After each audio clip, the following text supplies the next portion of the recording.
Agora eu falo para você que de 2009 até 2019 o rebanho bovino brasileiro, mesmo passando por algumas oscilações, apresentou crescimento significativo. Em 2016 o IBGE apontou 218 milhões de cabeças de gado. Em 2017 e 2018 o cenário foi de retração, mas em 2019 houve 0,4% de aumento, o que corresponde a 214,7 milhões de animais. Mesmo assim, fatores como a queda no número de abates ainda levantam questionamentos. É por isso que eu recebo aqui nos estúdios a Mariana Aragão, pesquisadora da Embrapa, para falar sobre esse tema. Mariana, bom dia, seja bem-vinda. Obrigado pela sua participação. Obrigada, eu que agradeço o convite. Bom, gente, estou recebendo a Mariana aqui hoje para a gente conversar, então, sobre esse assunto. Eu quero começar perguntando, então, o que a gente pode relacionar essa falta de oferta no mercado e até mesmo a diminuição do rebanho. Na verdade, a pecuária passa por ciclos, né? Então, existe o ciclo pecuário que ele vem se encurtando, né? Antigamente chegou a 7, 8 anos, hoje em dia ele está na faixa de 5 a 6 anos, onde existem os movimentos naturais de retração e expansão do rebanho. Eu não creio que a gente deva se preocupar com essa diminuição de efetivo, porque o que a gente está buscando, na verdade, é um aumento, uma melhoria da produtividade animal. Então, se a gente, mesmo reduzindo o rebanho, a gente consiga imprimir mais ganho de peso nesses animais, o resultado final é um aumento na produção. A gente observa que realmente a pastagem, né, as áreas de pastagem vêm reduzindo no país significativamente, enquanto o rebanho vem aumentando. Isso significa que está acontecendo esse ganho de produtividade. E é nesse ponto que a gente precisa focar. E se a gente ainda considerar uma perspectiva um pouco mais ampla, incluindo a questão de as questões ambientais, a gente sabe que os bovinos têm sido alvo de questionamentos sobre a questão das emissões de gases de efeito estufa, né? Então, teoricamente, no mundo ideal, se a gente reduzisse o rebanho, a gente tinha inclusive condições de reduzir efetivamente a nossa contribuição para essa emissão de gases. Então, eu creio que o efetivo não é tanto um ponto de estrangulamento para a nossa produção. O que nós precisamos focar é, de fato, no aumento da produtividade dos rebanhos, melhoria dos índices zootécnicos e, embora haja previsões de que vá crescer novamente, a gente tem previsões aí internacionais que dizem que o nosso rebanho vai chegar a 230 milhões de cabeças até 2030. Então, são movimentos naturais que respondem muitas vezes a preço, né? Muitas vezes a questões também climáticas. Então, por exemplo, no ano passado a gente teve uma seca muito severa e isso, de certa forma, reduziu a oferta de animais no mercado. Aliás, ano passado foi um ano completamente atípico, né? Não dá para tirar como base. Foi um ano bem difícil para todo mundo e a gente percebe, inclusive, então, já que a questão não seria nem tanto o efetivo, mas a produtividade, o incremento de novas tecnologias que vem chegando no campo para o produtor começar a trabalhar com o rebanho dele. Queria que a senhora comentasse um pouco, então, essas tecnologias que estão disponíveis e como que ela pode contribuir para esse desenvolvimento. Bom, tecnologia realmente não é um problema para o Brasil, né? A gente tem na prateleira, digamos assim, uma infinidade de tecnologias disponíveis ao produtor. Por exemplo, na Embrapa Gado de Corte, a gente sabe que, se a gente for olhar a pecuária, né, o grande gargalo da produtividade ainda é o manejo de pastagem, ainda é a monocultura, né, de algumas espécies forrageiras. Então, é preciso atuar nessas áreas para melhorar essa produtividade. Então, o manejo de pastagem é um ponto fundamental que os produtores precisam trabalhar. A Embrapa Gado de Corte, por exemplo, tem uma infinidade de novas cultivares mais produtivas do que as que vêm sendo utilizadas hoje, até como monocultivo. Então, nós temos Paiaguás, nós temos a Massai, Mombaça, enfim, várias cultivares. Estilosantes, né, as leguminosas aí, há 2 anos atrás foi lançado também o Estilosantes Bela. Catálogo de touros jovens, que é outra questão, a genética bovina, ela precisa estar apta a responder por essas inovações tecnológicas. E não tem como deixar de falar do avanço das tecnologias digitais, que realmente vão entrar muito fortemente, já estão entrando, mas isso vai se acirrar, né?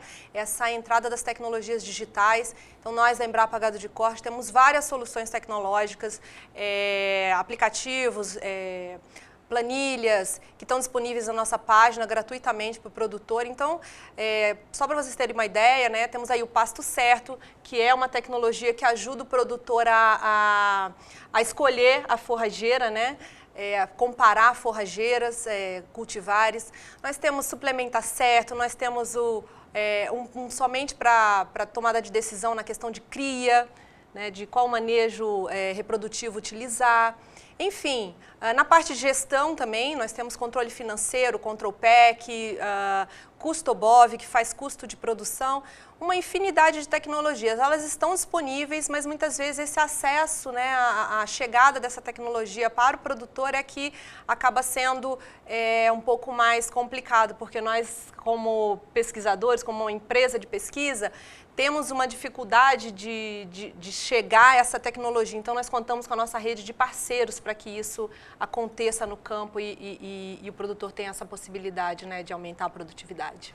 Agora, Mariana, você falou de um assunto muito importante, que é a questão da gestão nas propriedades. A gente sabe que a pecuária é uma atividade que tem uma lucratividade um pouco mais demorada por conta do ciclo. Para quem está entrando na atividade, precisa ter um pouquinho de paciência. Então, a pergunta é como que a gente pode otimizar os custos de produção da atividade pecuária? De fato, a pecuária tem um aporte de capital elevado, então leva algum tempo para se recuperar esse capital.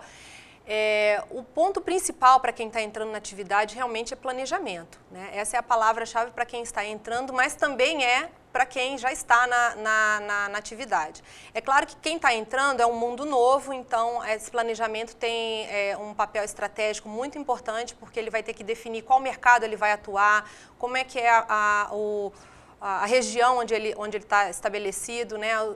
Os canais de comercialização, enfim, é um trabalho mais detalhado para ele não errar, né, nessa entrada no mercado pecuário. Agora, a grande maioria já está no mercado e ainda assim as questões gerenciais são o ponto de estrangulamento, um dos principais dentro da pecuária.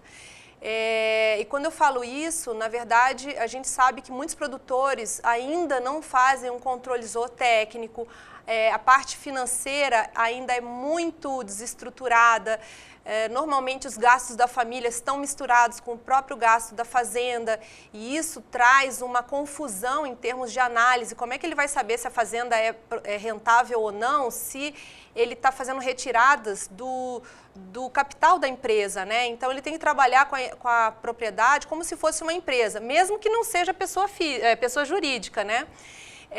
Então, essa separação das contas da família e da fazenda é muito importante, é o primeiro passo que o produtor precisa trabalhar.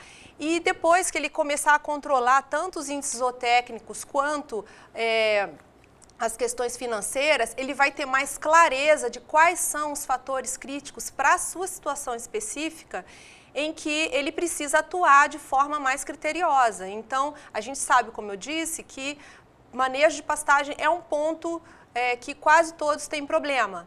Então, o que vai ser feito? A primeira coisa é ajuste de taxa de lotação, porque a gente sabe que boa parte das pastagens degradadas do Brasil acontecem em virtude de um superpastejo, né? Uma superlotação desse pasto.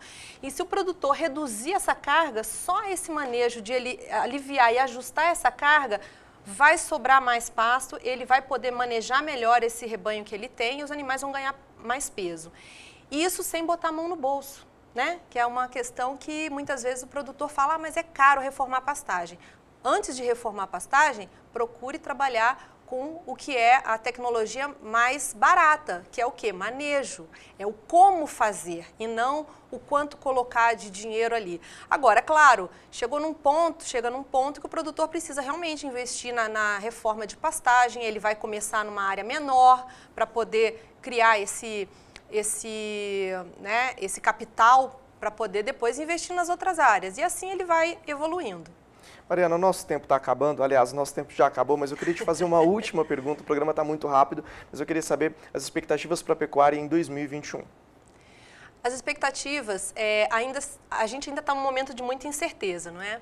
É claro que a expectativa de alta de preços continua, a oferta de animais continua restrita e as exportações também vão permanecer em alta. O problema a gente acredita que a questão de aquecimento de demanda interna vai estar muito mais ligada às questões conjunturais, de como se o auxílio emergencial vai continuar ou não vai, a velocidade da nossa campanha de vacinação, né, para que as pessoas possam voltar a trabalhar e a economia comece a girar novamente. Então, são muito mais questões conjunturais do que da pecuária propriamente dita.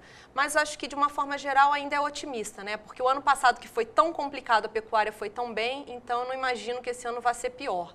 A gente acredita no crescimento. Obrigado pela sua participação, viu? Eu que agradeço.